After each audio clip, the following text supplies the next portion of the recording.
Hey, thanks for tuning into the Girl Meets World recap of episode Girl Meets Father. Our episode starts with Cory, basically wanting to go to a fair.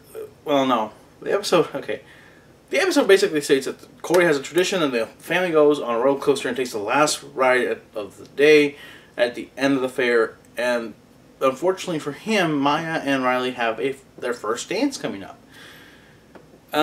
So worlds collide in this one. I will say that what gets me is that in this one we see a lot more involvement from Topanga and Cory as the parents in this one. There's moments of real heartstring pulling, and it's well done and not overdone, or layered in thick. For example, Cory finally ends up failing Maya in her class for not answering the questions right, and she feels that since he has failed her, there's nothing more he can teach them. And Riley feels the same way because she feels that she's grown up enough to not have to follow traditions as her father wants. Now, the episode takes a natural progression where the girls are trying to basically show that they don't need the guys anymore. And for as far as Cory and Topanga go, well, Cory's really heartbroken about the whole situation because he feels that not only has he failed them, but they don't need him anymore. And, you know, I guess to a parent, and I know that's where it happens to me, is as a parent, once your kids feel they don't need you anymore, it's hard to let go. But that's not where the heart-wrenching moment came. The heart-wrenching moment came towards the end of the episode when, you know, Cory gives Riley the okay to go to this dance. I will say that traditions are hard to start, and they're even harder to keep. And in the sense of Cory having to sit there and rewatch videos of them taking the roller coaster and hearing, "Hold me, Daddy, hold me. I'm scared," and him saying, "It'll be alright, sweetheart, I'm here for you." It pulled at the heartstrings a little bit. And unfortunately for Maya, as we're starting to learn that she does have a rough past and a rough history, her father's not around. Her father moved away and started a whole new family with somebody else, and he could care less about what's going on with her. And that's really sad. I know quite a few people in my life that had that situation where Daddy didn't care. Daddy left and never came back. So it hit pretty close to home for a lot of a lot of reasons for me. Unfortunately couldn't relate to. Well, fortunately, I couldn't relate because my father. I grew up with my dad with me, and unfortunately, lost my dad when I was 22 years old.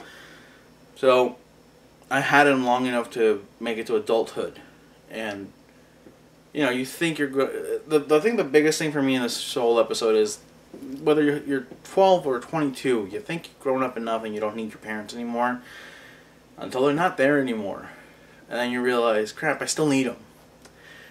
So it really, that's where it hit home for me, is that you're never really too old to have your parents around. If you got good parents are like a fine wine. Good parents only get better with age. You know, there's a point where it's gone on for too long, and if it doesn't, I don't know, I can't word it right, but there's a point where good, you know, the human body, you know, has to take its leave.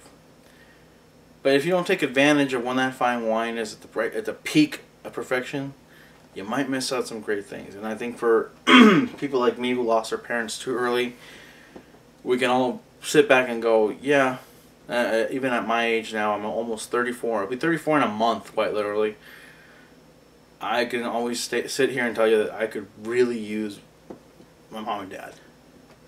So seeing this episode, Girl Meets Father, it made me think a lot about my parents, but it didn't get me right here till the end of the episode, or towards the end, when they're at the dance, and you've got Riley and Maya dancing, and everybody having fun, and Cory chaperoning the event in good faith, and goes on stage, and looks at the audience, and tells everybody, you know, it's the last dance of the night, and I see a lot of fathers picking up their daughters, and I figured, why not? Let's have a daddy-daughter dance.